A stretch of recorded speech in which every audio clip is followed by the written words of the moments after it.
자, 오늘 이제 우리 예배 드릴 때 아멘도 좀 크게 하시고 좀 이렇게 화답이 있어야 좀 재미가 있죠, 그죠? 네. 네. 자,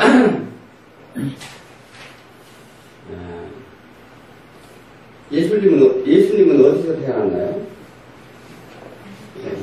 베들레헴에서 태어났죠. 베들레헴에서 태어났는데 이 선지자들이 예언했어요. 미가 선지자나 이사야 선지자나 이렇게 예언을 했습니다. 그래서 뭐로 태어났다고요? 성령으로 잉태되었다고 했어요. 그러니까 성령으로 잉태되었다는 건 뭡니까? 육신의 우리의 피로 된 것이 아니고 하나님의 영에 의해서 마리아에게 태어났다고 이렇게 말씀하셨습니다. 그리고 30년이 됐어요. 30년이 됐을 때 공생애를 시작합니다. 몇 번 말씀드렸습니다만 예수님이 히브리인, 즉 유대인을 태어나게 하신 이유가 있어요. 그때 당시에는 하나님 말씀을 다른 나라는 알았어요. 하나님의 말씀을 다른 나라는 알았을까요? 몰랐을까요? 네, 다른 나라에서는 하나님을 아무도 몰랐어요. 오직 히브리인만 알았어요. 또 히브리인한테 율법을 주심으로 인해서 하나님을 알게 하시고 법을 주셨다는 것은 하나님의 규칙을 주었다는 거죠. 그러니까 그래서 그 유대인에게 태어나게 하신 거예요. 그래서 율법 아래 태어나게, 그러니까 그 하나님의 법 아래 태어나게 만드셨다는 거예요. 그게 이제 하나님의 이제 그 법과 섭리 가운데 있습니다. 그래서 유대인의 혈통에 따라 오신다는 걸 예언하시는 거예요. 그래서 이 세상에 오셔서 그 또 하나님이 주신 법에 따라 30살이 되어서야 그 하나님의 법은 30살에서부터 그 하나님이 일을 할 수가 있어요. 그렇게 시작을 한 거예요. 그래서 이제 예수님은 그렇게 30세가 돼서 12제자를 선택하죠. 선택해서 공생애를 시작합니다. 예수님의 공생애를 몇 년 하셨나요? 3년 하셨어요. 3년. 30년도 아니고 딱 3년 했어요. 그래서 3년 동안 제자들을 다니고 교육도 시키고 체험도 시키고 또 그들을 통해서 하나님을 알도록 철저히 예수님께서 가르쳤어요. 이제 예수님은 이 세상의 모든 사역을 끝날 때가 되었음을 아셨습니다. 그래서 오늘 요한복음 17장은 굉장히 중요한 장이에요. 웬만하면 요한복음 17장은 읽어보고 또 읽어보고 알아두셔야 될 필요가 있어요. 이건 예수님이 기도하시는 장면입니다. 자, 요한복음 16장에서는 제자들을 향해서 마지막 설교를 예수님이 하십니다. 때가 이르면 다시는 비유로 너희들에게 이르지 않고 아버지에 대한 것을 밝히 이르리라. 그러니까 아버지에 대한 너희들이 이제 때가 되면 내가 그동안에 너희들을 데리고 다니면서 비유로 이런 것들을 가르쳤어요. 예수님이 비유를 많이 하셨죠. 그런데 그렇게 가르치시고서 이제는 이제 예수님이 이제 하늘나라로 올라가시는데 때가 되면 너희들은 그 비유로 하는지 아지 않고 직접 볼 수 있다는 거예요. 밝히 보여주게 이제 될 때가 온다고 이렇게 예수님은 말씀하십니다. 예수님은 보혜사로 오셨다고 말씀하셨어요. 이제는 인간 모두를 위한 대제사장이 되셔서 하나님께 중보 기도를 하십니다. 즉 우리의 모든 죄를 위해서 대속을 받기 위해서 예수님이 이제 대신 기도를 하시고 중보 기도를 하시는 거예요. 자, 공간복음에서는 누가 마태복음 공간복음이라고 그래요. 복음서가 몇 개 있어요? 4개 있죠, 4개. 자, 그런데 그래서 마태, 마가, 누가복음은 공간복음이라고 그러고 이렇게 명합니다. 그래서 이 공간복음에서는 겟셋만의 기도가 나와요. 그런데 요한복음에서는 이 겟셋만의 기도를 생략을 합니다. 겟셋만의 기도에서 예수님이 뭘 기도를 했어요? 내 아버지요, 만일 내가 마시지 않고는 이 잔이 내게 지나갈 수 없거든 아버지 원대로 되기를 원하나이다. 그러니까 주여 내 뜻대로 하지 마시고 하나님 뜻대로 행하여 주옵소서. 하나님 뜻이 예를 들어서 우리가 이 세상에 이 구속받은 자, 죄로 인해서 다 죽을 수밖에 없는 자를 위해서 예수님을 보내셨어요. 이 땅에 보내셔서 예수님을 알고 구원의 여정 길을 가게 하는데 너무나 고통스러운 거예요. 왜? 육신의 몸을 입고 오셨기 때문에 십자가에 돌아가신다는 것은, 십자가가 뭐예요? 당시 십자가의 죽음이라는 것은 저주의 대상이에요. 그러니까 가장 저주받은 자. 그러니까 이것은 저주받은 자의 그 처형을 받게 된다는 것은 하나님이 우리를 어떻게 했어요? 우리가 저주받은 자예요. 하나님이 저주하셨어요. 왜 하나님 우리한테 저주했어요? 창세기에 나오는데. 네, 하나님을 배반한 죄로 인해서 우리가 저주를 받았어요. 이 땅에 온 거예요. 자, 그렇기 때문에 우리는 그렇게 저주받은 자를 대신해서 예수님이 돌아가시고자 한다는 것입니다. 그리고 내가 요한복음 16장에서 내가 세상을 이기었노라 이렇게 말씀하셨어요. 왜 그런 말씀을 하셨을까요? 이제 예수님은 이제 세상을 떠나가시려고 해요. 떠나가시려고 하는데, 그래서 제자들에게 내가 세상을 이겼으니 너희들은 담대하라. 두려워하지 말라. 내가 끝까지 너희와 함께 할 것이라는 것을 말씀하시고 마지막 설교하시는 거예요. 그래서 선택된 백성들에게 한없는 사랑의 메시지와 기도를 이제 또 대신해 주십니다. 그래서 오늘 17장 1절에 뭐라고요? 때가 이르렀사오니 아들을 영화롭게 하사 아들로 아버지의 영화롭게 하옵소서. 이제 하나님 아버지의 영광이 드러나게 해달라고 예수님이 간구하는 내용입니다. 자, 오늘 17장은요, 예수님 우리한테 가르친 기도가 있었어요. 우리 가르친 기도가 뭐예요? 우리들아, 너희들이 이렇게 기도하라. 몰라요? 주기도문이잖아요. 그죠? 주기도문을 가르치는데 17장에서 예수님이 기도하는 내용이 주기도문과 상이해요. 그래서 이렇게 읽어봐야 돼요. 하나님 말씀을, 뭐를 기도했는가? 하늘의 뜻이 땅에서도 이루어진다. 지금 예수님 기도하는 내용이 뭐예요, 지금? 이 얘기를 하시는 거예요. 하나님의 뜻이 이 땅에서 이루어지기를 지금 기도하는 거죠. 또 가면은 우리를 보존하게 해주고, 우리를 지키게 해주시고, 보호해 주시고, 시험에 들게 하는 이 말씀을 계속 예수님이 쭉 기도하시는 거예요. 그래서 우리가 기도할 것은, 너희가 기도할 것은 무엇인지를 예수님이 정확하게 가르쳐 주십니다. 그리고 이 예수님이 그 기도를 또 하시는 거죠. 그래서 오늘 본문 말씀을 듣고 예수님이 간곡한 기도가 누구를 위해 무엇을 구하시는지 우리는 깨닫기를 원합니다. 첫째, 영생을 주게 해달라 기도하십니다. 영생을 회개 해달라. 영생은 뭐예요?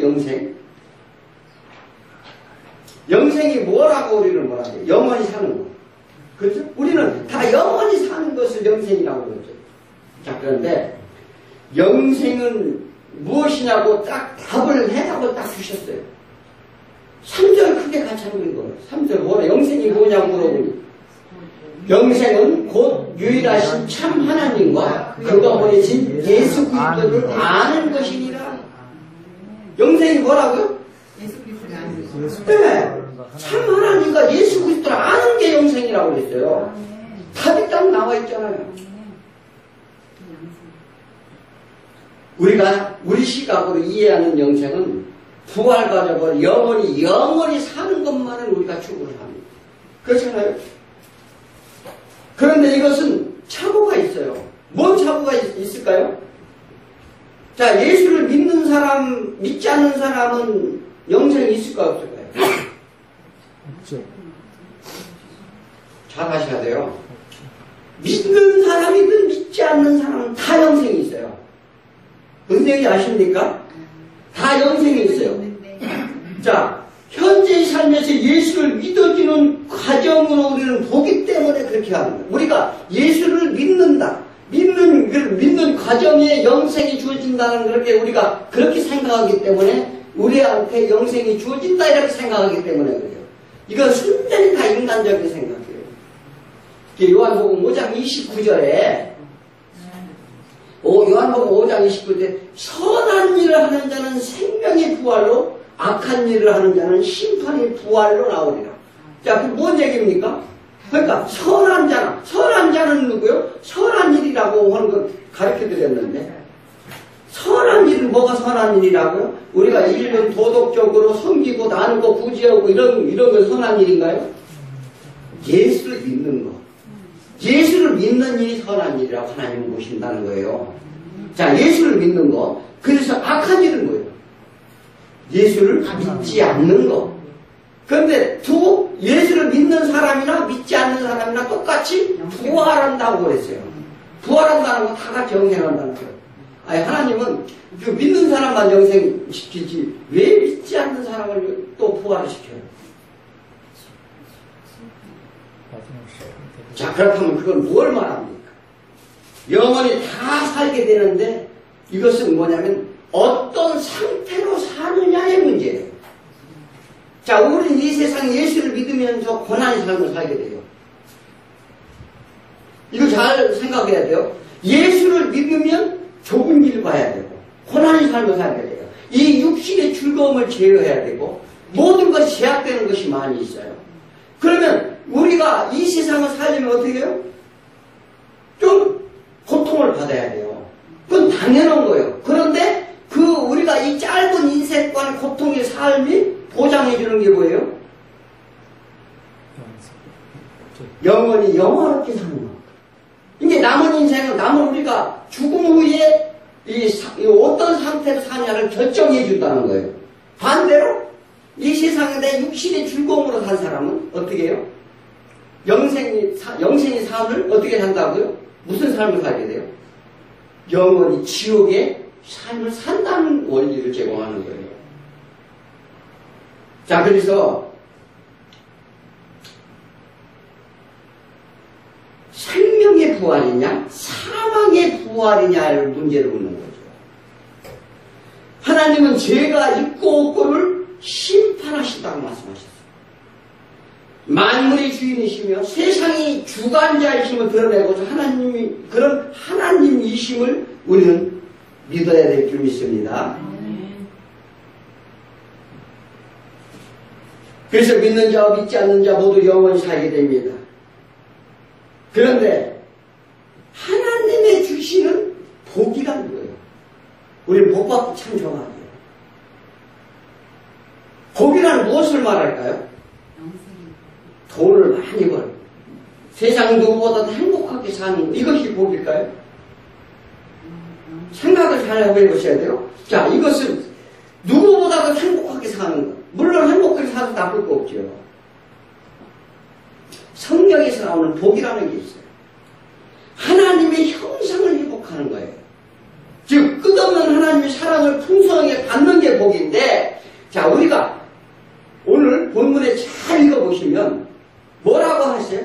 아버지께서 창세전에 아버지와 함께 가졌던 영화, 예수님이 말씀하셨잖아요. 창세전에, 그러니까 우리가 죄짓기 이전에 가졌던 하나님과 생활하던 그런 영화를 회복하게 해달라는 거예요. 그게 복이라는 거예요. 그게 이해하시겠습니까? 자, 그렇죠. 예, 우리는 이 세상의 축복만 자꾸 추구하는 그런 게 아니라 예수님이 지금 기도하는 내용을 정확하게 읽어볼 필요가 있어요. 그러니까 우리의 하나님 형상대로 우리가 지음을 받았다고 했어요. 그 얘기는 뭐냐면 예수님도 하나님이시긴 한데 이 하나님과 같이 살던 세상의 그런 축복, 길쌈도 아니하고 아무것도 아니하고 우리가 즐기고 놀고 그 안에서는 우리가 하고 싶은 거다. 또 우리가 신적인 존재로 태어나서 만물을 또 다스려요. 제사장이란 말이에요. 제사장. 그래서 무엇보다도 부러울 거 없는 그런 삶을 살던 삶을 회복하게 해달라. 이게 복이라는 거예요. 그래서 우리는 죄가 들어오는 데서 영생의 복이 사라졌다고 얘기하는 것입니다. 이는 하나님의 은혜가 내리지 않음을 뜻하면 즉 하나님과 단절된 상태라는 거예요. 그래서 예수님이 다시 하나님과의 관계를 회복시켜 주겠다. 오늘 계속 기도 내용이 그겁니다.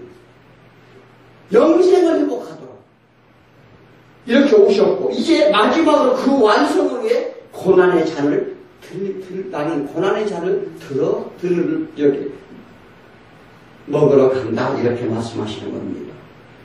인류는 모두 영원히 죽었다고 말합니다. 죄와 허물로 죽었는데 이런 영생을 버렸다. 너희가 포기했다 이렇게 말합니다. 이것이 하나님께 대한 불순종의 결과라는 것입니다. 그러므로 영생이란 창조의 목적이 맞게 하나님께 순종하며 자신의 삶을, 우리의 삶을 영생의 이 삶으로 전환시키라는 거예요. 그 외에 뭐냐면 하나님과 관계를 다시 회복시키라고 말씀을 하시는 것입니다. 그래서 먼저 하나님을 알고 나를 알아야 돼요. 하나님은 누구신가? 참 하나님을 아는 것. 그리고 참 하나님을 알면 내가 누군가를 알게 돼요. 그래서 순종의 삶을 살며 영생의 삶을 살 수 있다 이렇게 말씀하시는 겁니다. 즉 하나님에 의해 내 실체가 드러나는 거예요. 그러니까 예수를 믿는 것은 이 성경의 말씀을 보고 내 실체가 드러나게 된다는 거예요. 아, 내가 죄인이구나. 난 죽을 수밖에 없구나. 나는 인생이 유한한 인생을 살면서 고통의 삶을 살 수밖에 없구나. 이것을 깨닫게 해준다는 거예요.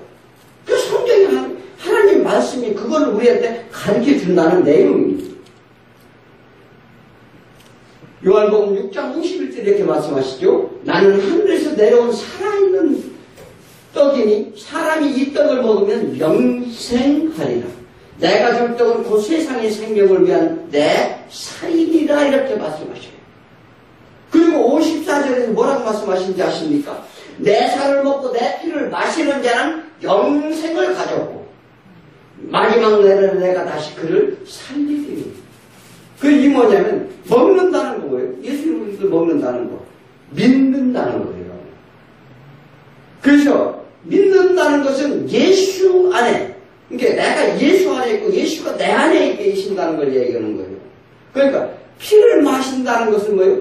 피 한 피가 된다는 거죠. 하나가 된다는 얘기를 하는 겁니다. 그런데 문제가 있어요. 무슨 문제가 있습니까? 우리가 영생을 얻었다고 하는데 현재 육신의 몸을 입고서 육신의 죄로 인해 여전히 불순종의 죄를 짓고 산다는 사실. 어떻게 생각하십니까? 그렇게 안 사세요? 이제 영생을 얻어서 하나님 말씀 안에서 우리가 죄를 짓고 지금 잘 살고 계시냐니 이렇게 물어보는 거죠. 그런데 어떻게 이 문제를 우리가 해결해야 될까? 그렇잖아요. 이 문제를 해결해야 될 거 아닙니까? 그러면 어떻게 해요? 새벽기도 막 100일 동안 해요. 금식 40일 동안 하고 막 모든 것을 해서 저기 기도원에 가서 막 금식하고 처리하고 막 이렇게 해야 되나요? 그렇게 하면은 이제 그렇게 될까요? 우리가? 이제 죄를 안 짓고 살 수 있을까요? 왜 대답이 없어요? 아, 우리가 열심히 기도하고 열심히 하면 죄를 안 짓고 살 수 있느냐 이 말이에요. 이는 자기 뜻을 관철시키려고 하면 안 된다는 거예요. 우리가 기도를 하면서 내 뜻을 관철시키려고요. 우리는 무엇에 목표를 정해놓고 그걸 이루어 주옵소서 이렇게 우리는 막 요구하죠. 그거를 100일 아니라 1000일 평생을 해봐요. 그건 안 되는 거예요. 뭐를 해야 되느냐? 내가 철저히 부족하고 약한 자입니다. 내가 죄인입니다.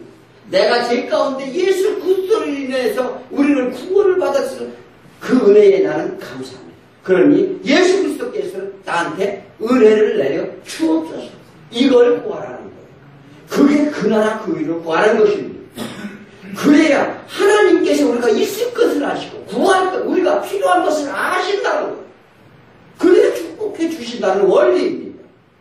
우리는 이것을 내가 목표를 설정해 놓고 그것을 위해서 하나님한테 매달리고 기도한다 되어지는 게 아니에요. 그래서 디모데전서 6장 10절에 믿음이 선한 싸움을 싸우라 영생을 취하라 이렇게 말합니다. 믿음의 선한 싸움에서 영생을 취하라고 말해요. 그런데 그러면 우리가 어느 정도 살아나야 될까요? 하나님이 영생을 취하려면 우리가 어느 정도 기준이 있어야 될 거 아니에요. 시험을 보면 우리가 저기 60점 밑이면 낙제예요. 그렇잖아요? 어느 시험이고 60점 밑에 맞으면 다시 공부해야죠. 그죠? 그리고 뭐 어떤 다른 시험에도 웬만한 기준 60점 이상을 이제 기준으로 삼습니다. 그러면 우리 몇 점 정도 살아야 될까? 신명기 18장 13절에 너는 내 하나님 앞에서 완전하라 이렇게 말합니다. 그리고 신명기 28장에서 뭐라고 할까요? 말씀대로 청중하고 지켜 행하면 복을 주리라. 이렇게 말씀하시죠. 그렇다면 하나님이 요구하는 이게 영생의 조건이라는 거예요. 영생의 조건. 그럼 이 조건을 이 조건대로 우리가 살아내느냐? 이렇게 사실요? 이게 완전하라는 거예요. 하나님께서. 너희가 완전하면 내가 영생을 주겠다. 그렇게 한다면 너희가 들어가도 나가도 어디서 자녀의 복도 우양의 짐승의 복과 뭐 광질의 복도 다 주겠다. 이렇게 말씀하셨어요. 그래서 우리는 막 열심히 완전하게 살아서 그 복을 받으려고 막 그렇게 막 이렇게 열심히 하라고 그럽니다. 그럼 되나요? 그럼 받을 수 있어요? 완전해질 수 있느냐 이 말입니다. 성경은 뭘 얘기를 하냐면 예수 그리스도의 필연성을 증거하는 거예요. 예수 그리스도가 아니면 안 된다는 것을 얘기하는 것입니다. 네. 이게 구약에서는 말이죠. 이런 것들을 얘기해요. 자, 그런데 우리는 이것을 뭐냐면 하나님의 관계 속에 주시는 신령한 복을 받으면 어떻게 할 것인가. 선한 사마리아 비유가 나옵니다. 선한 사마리아. 어떤 사람이 가다가 강도를 만나가지고 죽을 지경이라 거의 숨이 넘어갈 지경이었어요. 자, 그런데 어떤 율법사가 물어보죠. 어떤 율법사가 물어봅니다. 율법사가 뭐 하는 사람이에요? 율법을 연구하고 가르치는 사람이에요. 율법사가. 그런데 예수님한테 그래요. 어떻게 해야 영생을 얻을 수 있습니까? 물어봐요.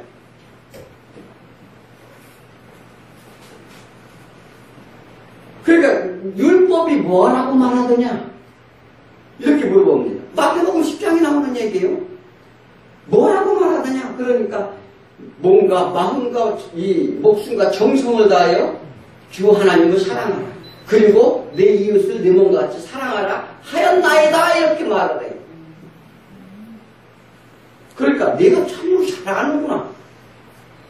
예수님이 하시는 말씀이 너도 참 잘하는구나. 그러면 가서 네가 그 일을 행하라. 이렇게 말씀하십니다. 자, 우리가 이것은 뭘 얘기해? 가만히 생각을 해보세요.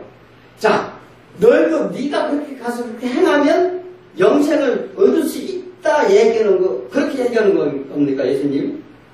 자, 우리는 이거를, 그러니까 우리는 가서 선한 일을 가서 죽어가는 사람을 막 살리면 영생을 얻는다 생각을 해요. 그렇게 배워갖고 그렇게 가르쳤습니다. 이 얘기는 뭐냐면, 그래, 네가 그렇게 잘하니 네가 그렇게 한번 해봐라. 이 얘기 물어보는 거지, 이거. 한번 해봐라. 영생을 얻는 거는 안 얻는 거 한번 해봐. 자, 그런데 이것은 뭐냐면 그 율법 자신들의 그릇을 충분히 행하시는 것 같이 그 율법자는 대답을 해요. 그러면서 누가 내 이웃입니까? 이렇게 물어봐요.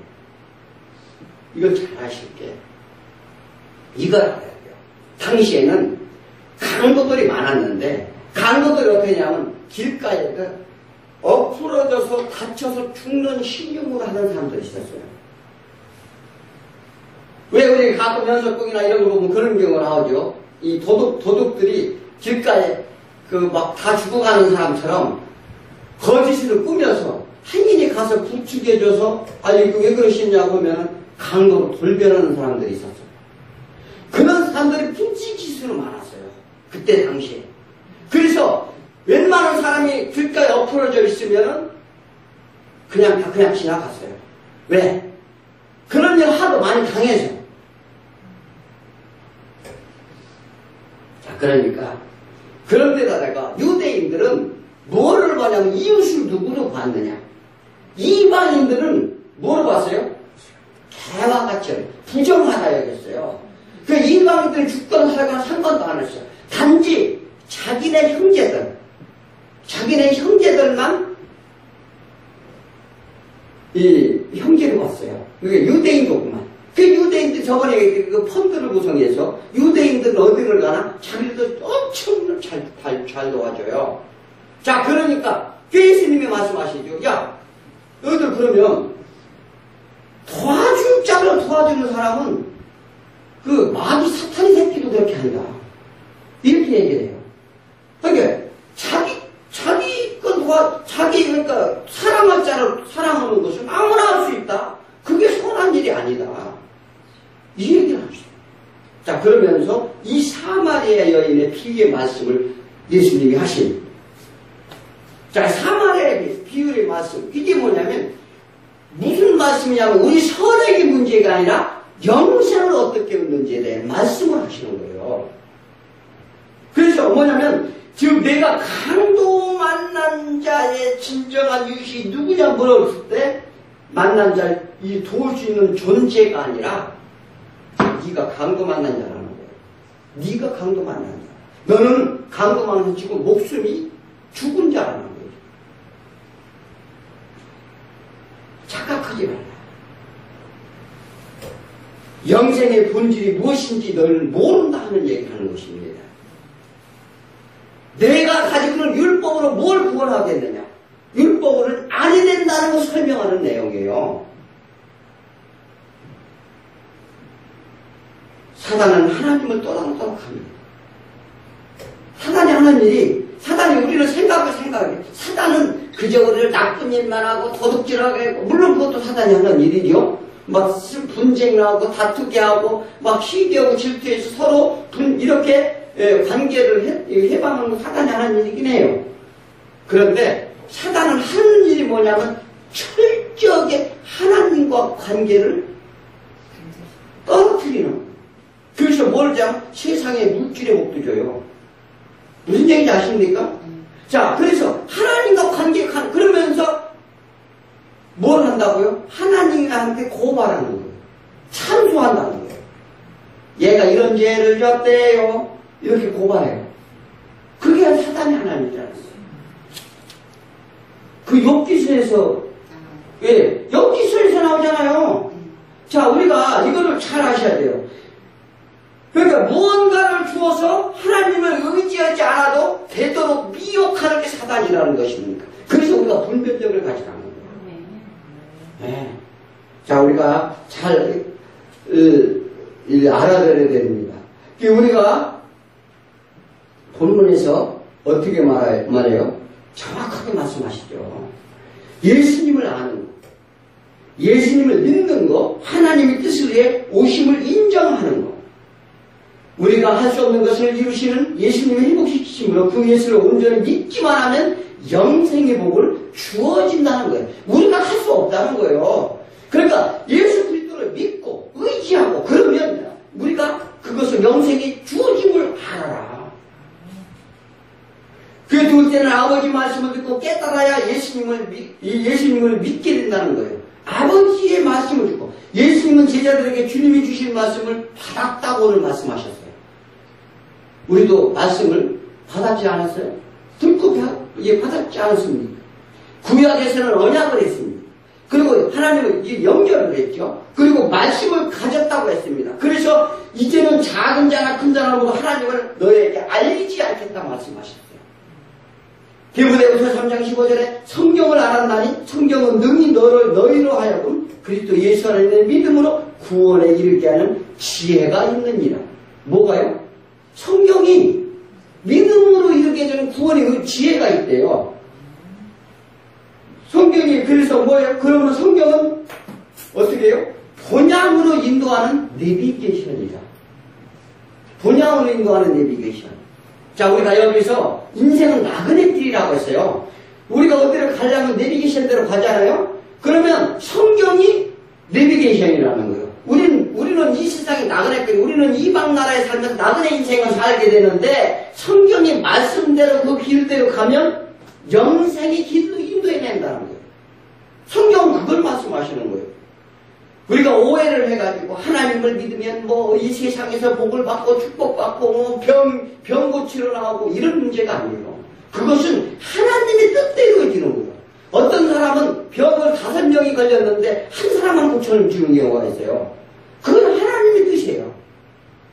그걸 믿는 거예요. 하나님의 뜻이었거든 이 육신의 고통이 너무나도 심하오니 하나님의 뜻대로 해 주옵소서 이렇게 기도하시라고요.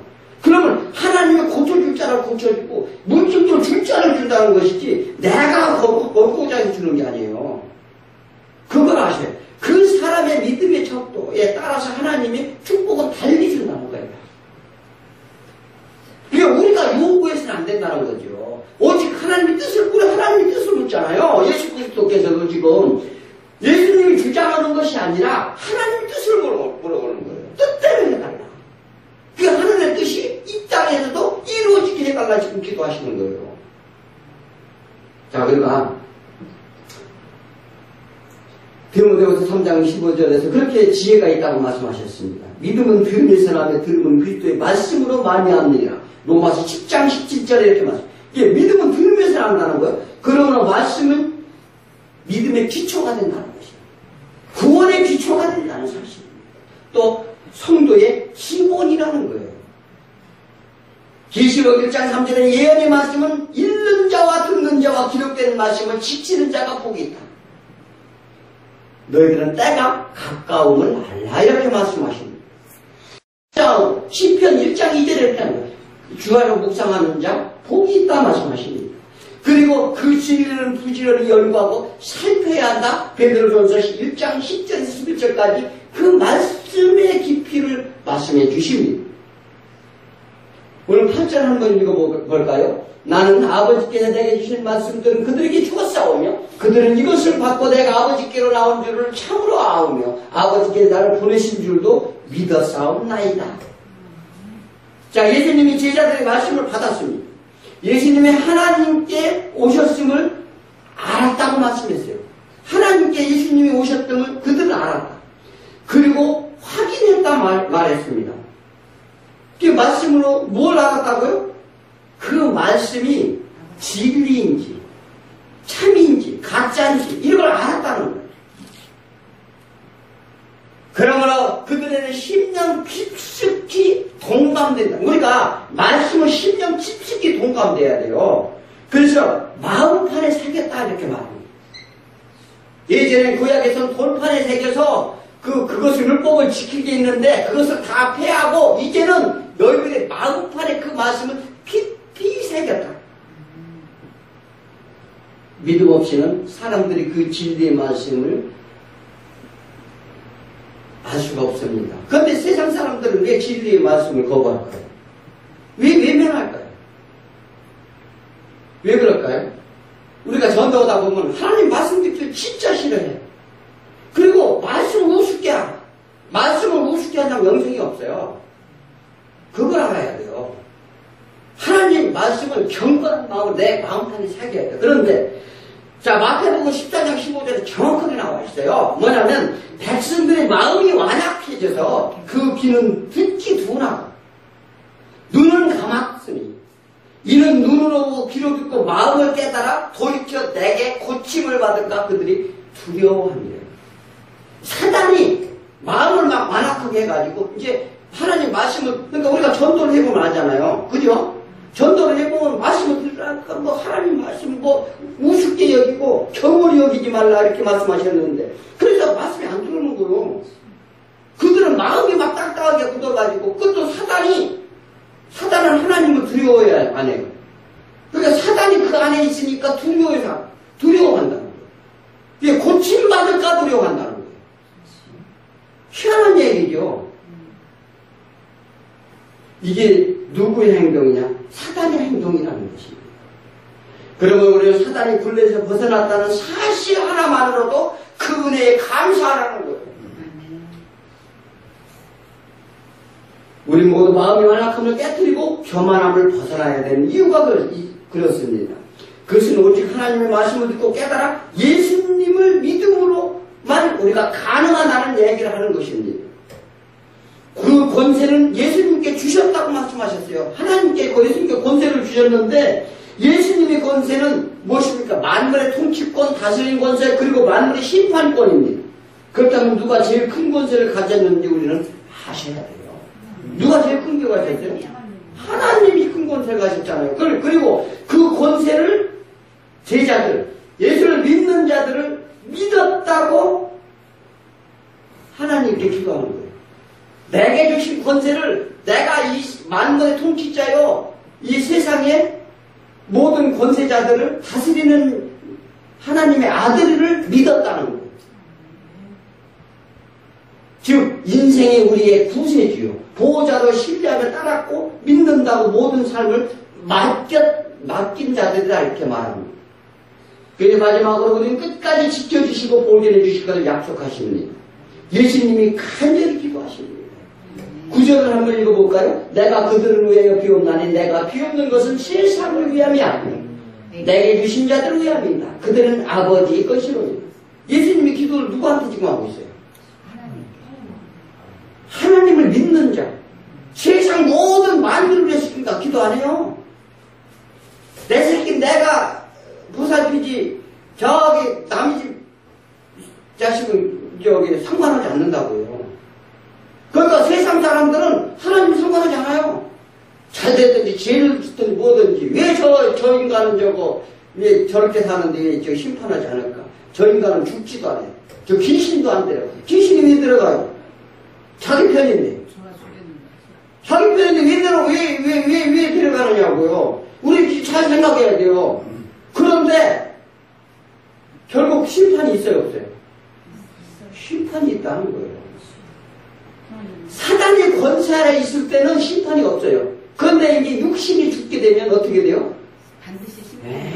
반드시 심판이 있다는 거예요. 이제는 하나님과 우리도 관계를 말씀하시는 거예요, 관계. 이건 뭐냐면 하나님과 우리들의 관계. 이게 관계가 회복돼야 된다는 거죠. 우리 모두 하나님의 것이 되었다는 걸 믿으시기 바랍니다. 내게 주신 영광은 그들에게 주었사오니 이는 우리가 하나 된 것 같이 그들도 하나 되게 하옵소서. 이렇게 말합니다.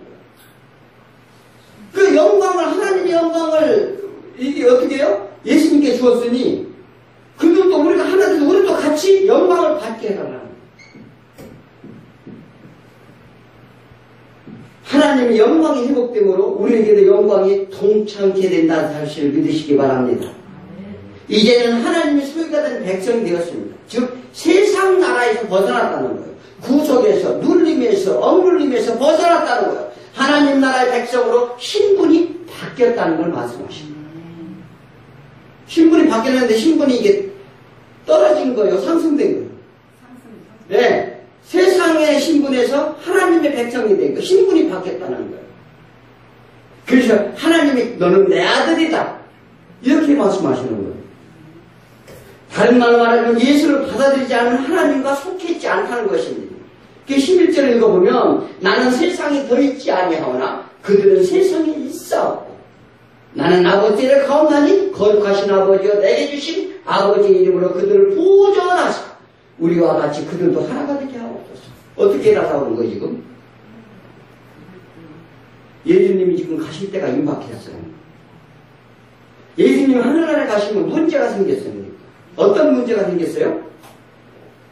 아직도 세상에 남겨둔 육신의 몸을 벗지 않은 세상 사단의 세계에 남겨둔 우리 믿는 성도들이 지금 걱정이 되는 거예요.